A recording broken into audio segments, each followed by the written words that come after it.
Olá, caros cursistas! Bem-vindo à quarta e última aula da nossa disciplina Equipamentos de Proteção Coletiva e Equipamento de Proteção Individual. Mais uma vez, reforço que estejam sempre munidos de papel e de caneta, para que, se dúvidas surgirem, vocês possam postar as mesmas em nossos fóruns Tira Dúvidas, que estão em nossa sala virtual. Lembrando sempre que cada dúvida deve ser postada no fórum pertinente a cada aula. Então vamos lá? Nessa nossa quarta aula iremos verificar os seguintes temas: os tipos de características das cores e sinalizações de segurança, norma regulamentadora NR35 e equipamento de proteção para trabalhos em altura. Bom, pessoal, agora inicialmente iremos falar sobre a importância da sinalização e das classificações das cores na segurança do trabalho. Na segurança do trabalho, empregamos sinalizações e cores para identificar os riscos existentes no local de trabalho. De acordo com a Associação Brasileira de Normas Técnicas, a ABNT, cada cor deve ser empregada para uma situação específica. Vamos aprender quais são? De acordo com a NR 26, que trata da sinalização e segurança, devemos dotar cores para segurança em locais de trabalho, a fim de identificar e advertir acerca dos riscos existentes. Essas cores, que são empregadas para identificar os equipamentos de segurança, delimitar áreas, identificar tubulações empregadas para a condução de líquidos e gases e advertir contra riscos, deve atender ao disposto nas normas técnicas oficiais. Atualmente, a norma técnica em vigor é a NBR 7195 de 1995, cores para segurança. As cores adotadas na NBR 7195 são vermelha, alaranjada, amarela, verde, azul, púrpura, branca e preta. Nesta aula, explicaremos apenas alguns dos pontos traduzidos por essa norma. Dessa forma, cabe a você, futuro técnico de segurança, ler e estudar o restante do nosso conteúdo nas nossas apostilas. Vejamos agora os principais usos das cores na segurança do trabalho. A cor vermelha é a cor empregada para identificar e distinguir equipamento de proteção em combate a incêndio e sua localização, inclusive portas de saída de emergência. A cor vermelha não deve ser usada para assinalar perigo.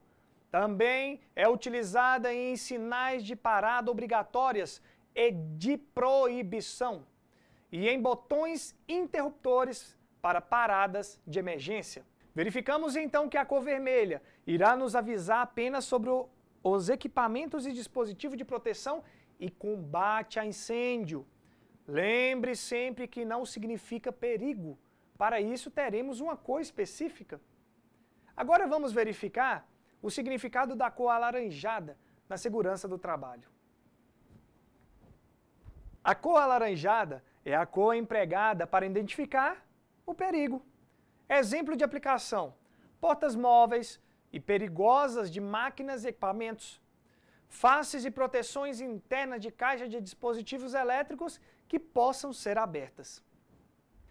Percebeu a importância e o objetivo dessa cor? Essa sim é a cor que irá nos indicar o perigo. Então, quando virem alguma sinalização com a placa de cor alaranjada, tome cuidado, pois o perigo está à vista. Agora, vamos verificar os objetivos da cor amarela. A cor amarela é a cor usada para identificar cuidado. Exemplo de aplicações: corrimões, parapeitos, pisos e partes inferiores de escadas que apresentem riscos, meios fios ou diferenças de níveis em que haja necessidade de chamar a atenção faixa de circulação conjunta de pessoas e empilhadeiras, máquinas de transporte de cargas, dentre outras. Faixas em torno das áreas de sinalização dos equipamentos de combate a incêndio, fundos de letreiros e avisos de advertência. Agora, a cor verde é a cor usada para caracterizar segurança. Exemplo de aplicação: localização de caixas de equipamento de primeiros socorros, caixas contendo equipamento de proteção individual, chuveiros de emergência e lava-olhos e também localização de macas.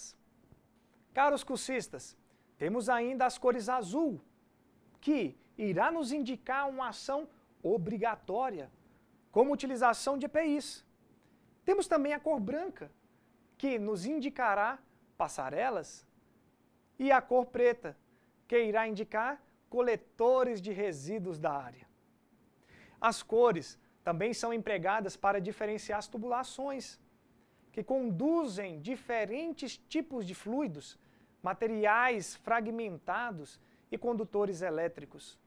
A norma que trata dessas cores para tubulação é a NBR 6493, de 1994, emprego das cores para identificação de tubulações. Vejamos agora, na figura a seguir, o resumo do emprego das cores de tubulação conforme essa norma vigente.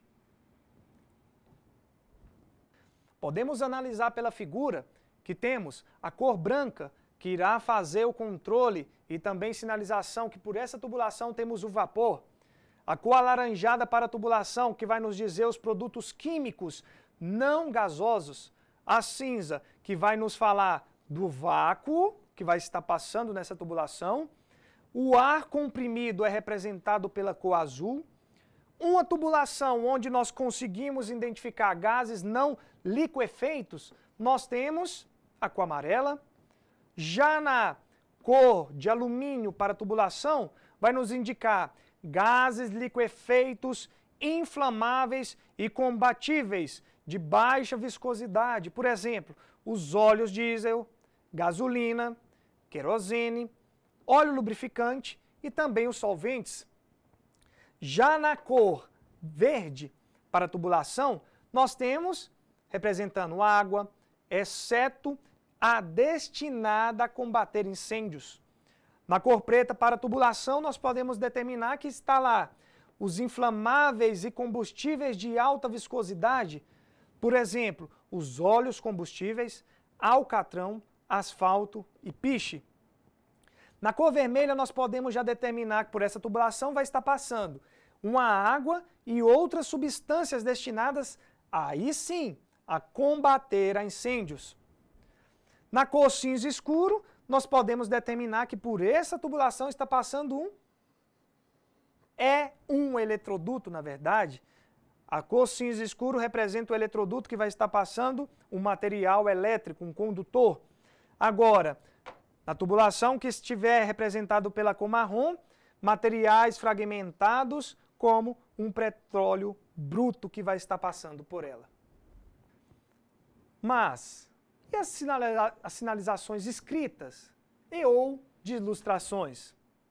Durante o curso, você aprendeu uma série de sinalizações de riscos, sendo essas placas vinculadas à prevenção a incêndio, presença de riscos biológicos, radiação, entre outros. A sinalização por cores para identificação do risco ainda pode ser um pouco restrita, apesar de obrigatória, pois a maioria das pessoas nem sempre associa a cor ao risco identificado. Logo, quando tratamos de sinalização por meio de placas, podemos aumentar a condição de segurança utilizando as frases escritas e também figuras. É importante destacar que o alerta visual é a primeira informação de perigo captada pelo cérebro quando a pessoa se aproxima do risco, fazendo com que a pessoa comece a ter atitudes preventivas. Na figura a seguir, observamos um exemplo de placa com o uso de frases. Essa imagem que está sendo representada, nos exemplifica uma sinalização com frase, onde além de estar na cor amarela, que representa, né, o cuidado, ainda tem um texto orientativo sobre os riscos. Concluímos assim que na segurança do trabalho, cada cor tem seu significado e que devemos respeitar o seu emprego correto. Você viu também que as placas, além de seguirem as normas técnicas que tratam das cores de segurança, podem trazer também frases escritas e algum desenho para auxiliar na compreensão do risco pela pessoa e pelo trabalhador. As normas regulamentadoras são um total de 36 normas, correto? E mais 5 que são relacionadas à zona rural. Contudo, dentro dessas normas, existem algumas que estão relacionadas com trabalhos considerados perigosos, onde temos como exemplo a eletricidade, que é a NR10, e também a norma de trabalho em altura, que é a NR35. A NR10 já foi passada para você, cara cursista, nas disciplinas anteriores. Agora, nesse momento, fazendo a sinalização toda, as cores, vamos agora focar as nossas atenções na NR35, que é o trabalho em altura. Se você consultar essa norma, pegar a NR35, e é o que eu indico, você verá que trabalho em altura é aquele executado acima de 2 metros do nível inferior e com risco de queda.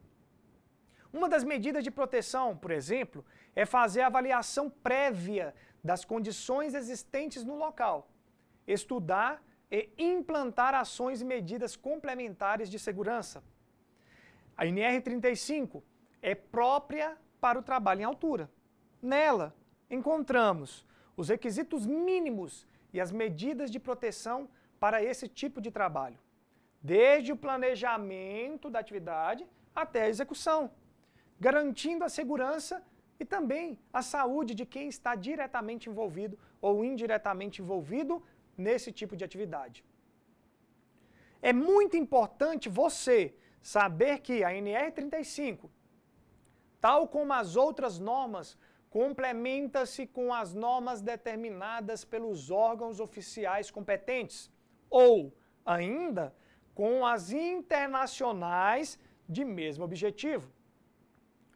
O empregador, isto é, aquele que contrata a mão de obra, tem um papel fundamental no que tange ao sucesso da aplicação da NR35 no ambiente de trabalho. Assim, vamos agora verificar, o empregador ele tem algumas obrigações perante essa norma. É o empregador quem assegura que as medidas protetoras sejam implantadas, garante que a análise de risco, a AR, seja feita e, se necessário for, emitir a permissão de trabalho. O empregador é quem desenvolve o procedimento operacional, assegura que se irá fazer a avaliação prévia do local onde será realizada a atividade, toma as providências necessárias para acompanhar as empresas contratadas quanto ao respeito à norma. É fundamental garantir ao trabalhador informações atualizadas sobre os riscos e as medidas protetoras, bem como garantir que o serviço só inicie após a elaboração de tais medidas. Essas são funções também do contratante, que, em qualquer situação de risco não prevista, garante a suspensão imediata do trabalho. Como empregador, deve estabelecer uma rotina de autorização para o trabalho, assegurar que a atividade seja sempre realizada sob supervisão, sendo ainda responsável pela organização e também arquivamento de toda a documentação pertinente à NR35. O empregador também tem funções em relação aos treinamentos que o trabalhador deve ter em relação a essa norma regulamentadora. Uma pessoa só exerce o trabalho previsto na NR35 se for treinado e se for capacitado. E o empregador é o responsável em promover esses programas de capacitação, além de treinamentos periódicos. Agora, em relação a esse treinamento, o trabalhador e principalmente o empregador deverá observar e obedecer a algumas considerações. Os treinamentos com, no mínimo, deverá ter 8 horas de duração, devem ser realizados a cada 2 anos, ou independentemente da época, quando houver necessidade de novo treinamento por motivo como novos procedimentos, retorno ao trabalho após 90 dias de afastamento, ou houver mudança de empresa. Pelo treinamento, o trabalhador recebe certificado, ficando uma cópia na empresa. Como você está vendo, o empregador tem inúmeras obrigações em relação ao empregado e não pode ser diferente com a saúde do trabalhador. Ele deve garantir ao trabalhador que os exames e avaliações de saúde sejam inerentes ao PCMSO, que sejam periodicamente realizadas considerando possíveis riscos de mal súbito e queda de altura. Os dados de saúde do trabalhador devem estar sempre atualizados. Já deu para entender o quanto esse trabalho oferece riscos. E como todos os outros, deve ser planejado, deve ser organizado e executado por trabalhador capacitado e autorizado. Para que as tarefas possam ser executadas com sucesso nessa atividade, algumas medidas precisam ser adotadas e seguidas conforme determina a NR35. E devem ser na seguinte ordem essas etapas e essas medidas. Havendo meio alternativos, deverá evitar o trabalho em altura. Não existindo outra forma de trabalho, adotar medidas que eliminem o risco de queda dos trabalhadores. Quando o risco de ocorrer queda de fato existir, adotar medidas que minimizem as consequências da queda.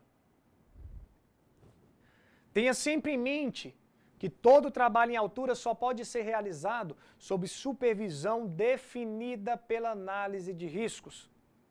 Assim, caro cursista, destaca-se a importância que a NR35 tem na vida do trabalhador, que desenvolve atividades sempre em trabalho em altura. Você viu que o empregador desempenha um papel fundamental para preservar a segurança do trabalhador, promovendo treinamentos e garantindo os exames e também as avaliações médicas. Agora você já conhece mais de perto a norma 35, certo? Cada um tem o seu papel, seja o empregador, seja o empregado. E é tão importante quanto as obrigações da contratante são as obrigações também daquele que está desenvolvendo a tarefa, em locais em que há risco de queda. Para que a NR35 seja utilizada com sucesso, o trabalhador, da mesma forma que o empregador, tem também as suas responsabilidades a cumprirem. Vejamos quais são essas responsabilidades. Responsabilidade do trabalhador. Quem for executar atividades em altura deve cumprir as regulamentações pertinentes a essa atividade e colaborar com o empregador para o cumprimento da NR35. Se o trabalhador constatar que há riscos iminentes na execução da atividade, ele está autorizado a interrompê-la, avisando o seu superior. Essa função é tão importante que o trabalhador tem a obrigação de cuidar de sua segurança e saúde, bem como a dos seus colegas que possam ser afetados por suas ações ou omissões. E uma vez estando capacitado para a atividade, por meio das avaliações médicas, dos exames do treinamento e com a concordância da empresa, ele poderá exercer o trabalho em altura. Bom, Assim, verificamos as responsabilidades que tanto o empregador quanto o trabalhador têm em relação à norma regulamentadora para trabalho em altura, NR35. Agora, todas as atividades deverá haver o preenchimento das ARs, que são as análises de riscos, para que o trabalhador possa observar, identificar e também controlar os riscos de atividade. Essa prática já foi mostrada e explicada nas nossas aulas anteriores, ok? Contudo, o trabalho em altura deverá ter uma análise de risco específica para a atividade. Sendo assim, você sabe que para essa atividade a AR é essencial. O que se considera para esse tipo de análise de risco? São vários os fatores a serem considerados, como as influências externas, o local de execução e seu entorno, e também o isolamento e as sinalizações da área. Outros, igualmente importantes, referem-se aos pontos de ancoragem, as condições do tempo, a seleção, a inspeção, ao risco de queda de ferramentas e materiais, de que forma serão utilizados o sistema de proteção coletiva e individual. As orientações do fabricante estão entre os fatores básicos que devem constar na sua análise de risco. De fato, precisam ser seguidas para que o trabalhador esteja bem protegido. Sempre que o trabalhador estiver cumprindo as determinações impostas pela norma, os procedimentos definidos pelo empregador e as orientações do uso do EPI e do EPC evitará inúmeros riscos e possíveis acidentes. A AR precisa preocupar-se com queda de materiais e ferramentas, com os trabalhos que acontecem ao mesmo tempo, considerar o atendimento dos requisitos de segurança e saúde que constam nas outras normas, e as condições também que podem impedir a realização do trabalho em altura. A análise de risco considera igualmente essenciais as situações de emergência e também de planejamento do resgate e do primeiros socorros. A necessidade de um sistema de comunicação e também a forma de supervisão das atividades. Assim, podemos concluir que o trabalhador deve estar sempre atento à função que desempenha nos serviços em altura. Se ele perceber risco iminente para o desenvolvimento do trabalho, deve imediatamente parar a atividade e avisar o seu superior. Mas quais são os equipamentos de proteção individual para esse tipo de atividade? Temos o cinto de segurança tipo paraquedista, os talabartes, os trava-quedas, dentre outros. Você já viu esses equipamentos em disciplinas anteriores, tá certo? A finalidade agora é demonstrar procedimentos para um bom planejamento com esses equipamentos para a realização de uma atividade segura. Usar corretamente os EPIs e acessórios contribui na segurança do trabalhador. Possíveis acidentes são evitados pela opção certa do equipamento e o uso correto também das especificações. A escolha correta do EPI, acessórios e sistemas está vinculada à sua eficiência, carga neles aplicadas e no conforto que precisam proporcionar ao usuário. Sem dúvida nenhuma, a segurança é a principal finalidade dessa escolha em caso de queda, conforme determina a NR35. Quando se faz a escolha do EPI, são considerados todos os riscos inerentes à atividade a ser desenvolvida.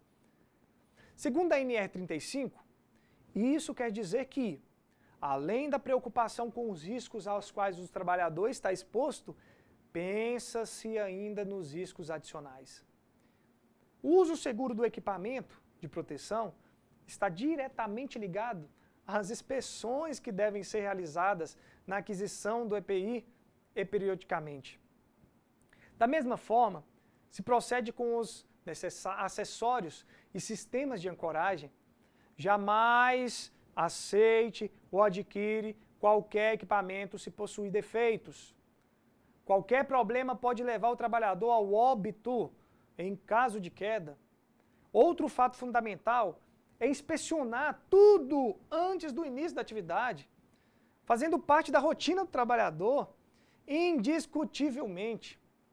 Além disso, conforme a NR35, toda e qualquer inspeção feita deve ter seu resultado registrado, pessoal, tanto na aquisição quanto na revisão, periódica e rotineira, quando os EPIs e os seus complementos forem recusados. Os EPIs, os acessórios e os sistemas de ancoragem, quando defeituosos, só podem ser reparados ou consertados se isso estiver previsto em norma. De forma diferente, pessoal, não podem ser utilizados.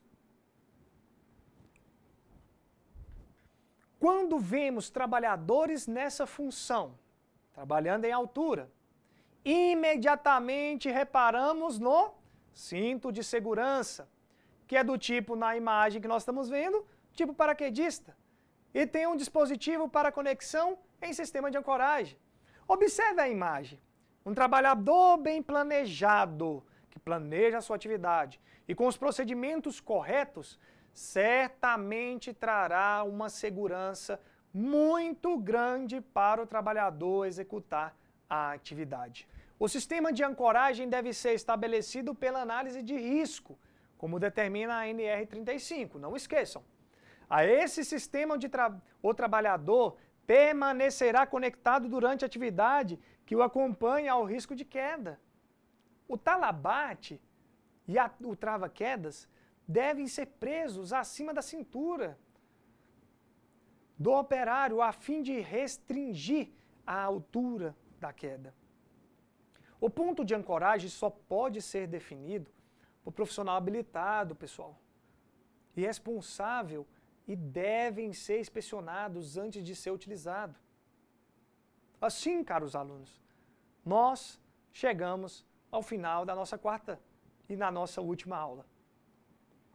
Espero que tenham compreendido as informações passadas e obtido entendimento da importância de um profissional da área da segurança do trabalho. Mais uma vez informo que esses momentos destinados a essas aulas são para nós expormos resumidamente o conteúdo da nossa disciplina EPI e EPC. É de extrema importância que peguem a apostila, que estudem sobre a mesma, que pesquisem. Em nossa sala virtual, ao fórum Tira Dúvidas, para cada uma das nossas aulas, onde tem como objetivo a interação entre o professor, entre o tutor de vocês e próprio vocês, caros cursistas, para expormos as nossas ideias e opiniões sobre a nossa disciplina e também sobre a segurança como um todo. Mais uma vez peço a você que estuda a nossa apostila em outras fontes para obter cada vez mais conhecimento e embasamento para se tornar um excelente profissional. Desejo a cada um de vocês um excelente estudo e um sucesso na sua vida profissional. Um grande abraço, um grande prazer estar com vocês e até a próxima.